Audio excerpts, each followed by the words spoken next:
नमस्कार दोस्तों, बहुत बहुत स्वागत हो आपको अपना YouTube चैनल लर्निंग पॉइंट पर। दोस्तों, आज के इस वीडियो में हम रैंकिंग सीरीज से संबंधित टॉप 10 ऐसे प्रश्नों को समझेंगे जो लगभग सभी एग्जामों में पूछे जाते हैं, चाहे वो एसएससी जीडी हो, एसएससी सीजीएल हो, रेलवे हो, बैंक हो या फिर आरआरबी से संबंधित कोई भी एग्जाम हो। लगभग सभी एग्जामों में पूछे जाते हैं। तो फिर समय को बर्बाद ना करते हुए चलिए हम फटाफट देखते हैं उन 10 अति महत्वपूर्ण प्रश्नों को। देखिए, तो हमारा सबसे पहला प्रश्न है, राकेश किसी कक्षा में ऊपर से 9वें और नीचे से 38वें क्रम पर है।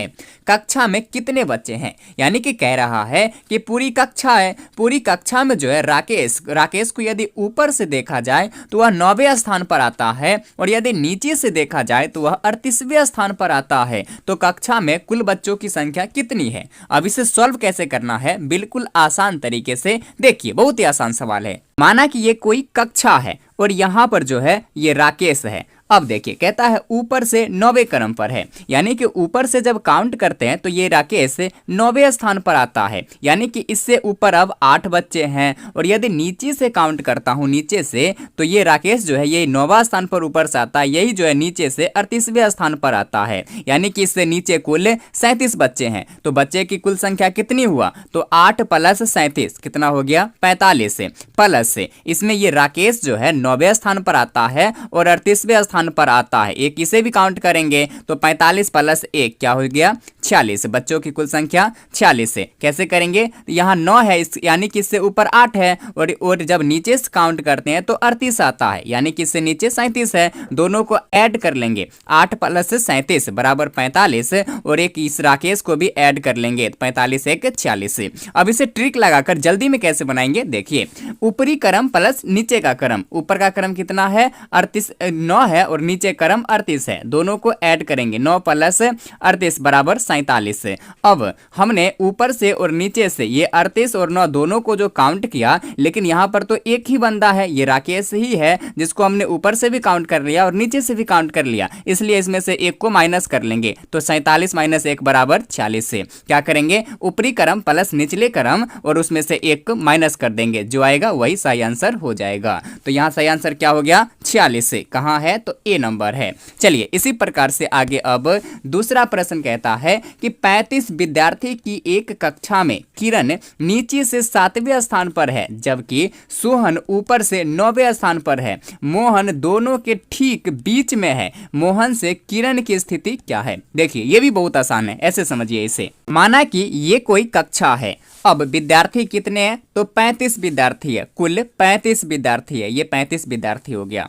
अब कह रहा है किरण नीचे से 7वें स्थान पर है। नीचे से काउंट करता हूं तो किरण, यहाँ पर किरण जो है ये 7वें स्थान पर आती है, जबकि सोहन ऊपर से 9वें स्थान पर है। और ऊपर से देखते हैं तो यहाँ पर सोहन है जो कि 9वें स्थान पर है, ये 9वें स्थान पर है, 9वें। अब कह रहा है कि मोहन दोनों के ठीक बीच में है।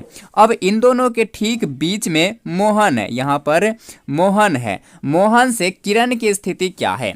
अब देखिए, ऊपर से लेकर यहाँ तक कुल 9 विद्यार्थी हो गया और नीचे से यहाँ तक कुल 7 विद्यार्थी हो गया। अब हमें देखना है कि इन दोनों के बीच में जितने बच्चे होंगे उन दोनों बच्चे के ठीक बीच में मोहन होगा, क्योंकि कह रहा है कि मोहन दोनों के ठीक बीच में है। तो अब हमें देखना है कि सोहन और किरण के बीच में कुल कितने बच्चे रह गए। तो टोटल 35 बच्चे हैं। इस 35 में से 9 ऊपर आ गया और 7 नीचे, 9 × 7 = 16 माइनस कर लेंगे, आ गया 19 से, यानी कि अब इन दोनों के बीच में 19 बच्चे हैं। अब 19 में से जो है बीच में मोहन है, यानी कि 9 ऊपर आ जाएगा, 9 नीचे, 9 × 9 = 18 और ये 10वां 19 जो है ये मोहन आ जाएगा। 9 × 9 = 18 और एक ये मोहन, 19 बच्चे हो गया, ये ठीक बीच में आ गया।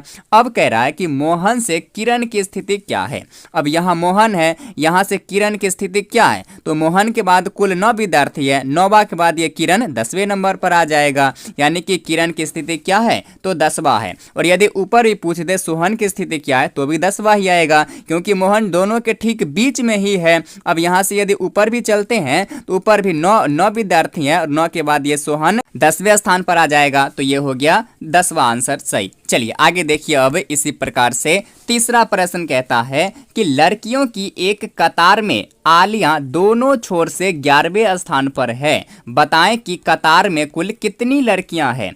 लड़कियों की एक कतार है जिसमें आलिया जो है दोनों छोर से 11वें स्थान पर है, ऊपर से भी 11वें और नीचे से भी 11वें स्थान पर है। यहाँ पर माना कि ये आलिया है और ये जो है 11वें स्थान पर है, तो बताएं कि कतार में कुल कितनी लड़कियां हैं। ऊपर से भी 11वां और नीचे से भी 11वां, यानी कि इससे नीचे 10 है और इसके ऊपर भी 10 है। 10 10 20 और ये बीच में एक आलिया हो गया, 20 1 21, यानी कि कतार में कुल 21 लड़कियां हैं। चलिए इसी प्रकार से आगे देखिए। अब फिर चौथा प्रश्न कहता है कि लड़कियों की एक कतार में जिया बाएं से 7वें तथा शताब्दी दाएं से 9वें स्थान पर है। जब ये दोनों आपस में अपनी स्थान अदल बदल लेती है तो जिया बाएं से 11वें स्थान पर चली जाती है, तो कतार में कुल कितनी लड़कियां हैं। कह रहा है लड़कियों की एक कतार है जिसमें जिया जो है बाएं से 7वें तथा शताब्दी दाएं से 9वें स्थान पर है। जब ये दोनों आपस में अपनी अपनी स्थान को अदल बदल कर लेती है तो जिया बाएं से 11वें स्थान पर चली जाती है,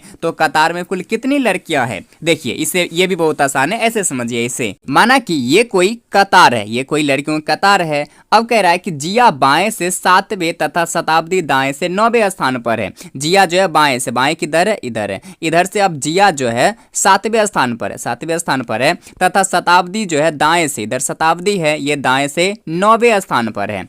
अब ये दोनों आपस में अपनी अपनी स्थान को अदल बदल कर लेती है, यानी कि जिया के स्थान पर शताब्दी चला जाता है और शताब्दी के स्थान पर जिया चली जाती है। तब जो है जिया 11वें स्थान पर चली जाती है। किधर से, तो बाएं से ही 11वें स्थान पर चली जाती है। इधर भी पहले भी बाएं से थे, अब भी बाएं से ही है, लेकिन पहले 7वें स्थान पर थी, अब 11वें स्थान पर चली गई। तो कितना आगे बढ़ी, देखिए यहाँ जिया है 7वें स्थान पर, अब यही जिया उठ करके अपना स्थान जो है शताब्दी के स्थान पर रख ली, शताब्दी के स्थान पर चली गई, तो ये जो है 11वें स्थान पर आ गई। तो कितने कितने स्टेप आगे बढ़े, तो 7 4 11, 4 स्टेप आगे बढ़ी। ये बाएं से अब जो है 11वें स्थान पर हो गई। तो बाएं से यहाँ तक कुल कितने लड़कियां, यहाँ से यहाँ तक तो 11 हो गया। अब उधर से जो है शताब्दी यहाँ से यहाँ तक 9वें स्थान पर थी, तो क्या हो जाएगा, बाएं से क्रम प्लस दाएं से क्रम, बाएं से कितने 9 11 प्लस दाएं से ये शताब्दी का ऐड कर लेंगे 9, कितने हो गया 11 9 20। अब 20 में से 1 माइनस कर लेंगे, क्योंकि इसको हमने 2 बार काउंट कर लिया, एक बार जिया के साथ और एक बार शताब्दी के साथ। यहाँ से यहाँ तक इसको तो काउंट कर ही लिया 11 में, फिर से हमने इसको यहाँ से यहाँ तक 9 में भी काउंट कर लिया, 2 बार काउंट कर लिया, तो 1 माइनस कर लेंगे, 20 माइनस 1 कितना हो जाएगा 19 से। कह रहा है कतार में कुल कितनी लड़कियां हैं, तो कतार में कुल 19 लड़कियां हैं। है कहीं नहीं है, तो डी ऑप्शन सही हो जाएगा, इनमें से कोई नहीं। इस तरह से हम बहुत ही आसानी से इसे सॉल्व कर सकते हैं। देखिए अगला प्रश्न कहता है अब कि 5 विद्यार्थियों की एक कतार में राजेश एक सिरे से 10वां तथा दूसरे सिरे से 9वां है, उस कतार में कितने विद्यार्थी है। ये कोई कतार है, इसमें देखा जाए तो राकेश जो है एक सिरे से 10वां है तथा दूसरे सिरे से यही जो है 9वें स्थान पर आता है, तो कुल कितने हैं, तो दोनों सिरे से ऐड करके 1 माइनस कर लेंगे, 10 प्लस 9 कितना हो जाएगा 19 माइनस 1, क्योंकि इसको हमने 2 बार काउंट कर लिया, एक बार 10 के साथ और एक बार 9 के साथ। 19 माइनस 1 बराबर 18 कहाँ है, तो ए नंबर सही आंसर हो जाएगा। नहीं तो इसे विस्तार में ऐसे भी समझ सकते हैं, एक सिरे से 10 है यानी कि इससे पहले 9 है, और दूसरे सिरे से 9 है यानी कि इससे पहले 8 है, उससे पहले 8 है, तो कुल कितने हो गया 9 प्लस 8 बराबर 17, और एक ये जो 10वें स्थान पर आ रहा है, 9वें स्थान पर ये राकेश खुद आ रहा है, तो एक इसको भी ऐड करेंगे, 17 प्लस 1 बराबर 18। सही आंसर क्या हो जाएगा 18। तो दोस्तों ये था हमारा आज का वीडियो रैंकिंग सीरीज से संबंधित टॉप 10 प्रश्नों का। बाकी ये वीडियो आपको कैसी लगी अपनी राय जरूर कमेंट करें, और यदि वीडियो अच्छी लगी हो तो प्लीज चैनल को सब्सक्राइब जरूर करें, ताकि ऐसे ही सभी प्रकार के रीजनिंग से संबंधित प्रश्न सबसे पहले आप तक पहुंचे। मिलता हूं पुनः फिर नेक्स्ट वीडियो में, तब तक के लिए धन्यवाद।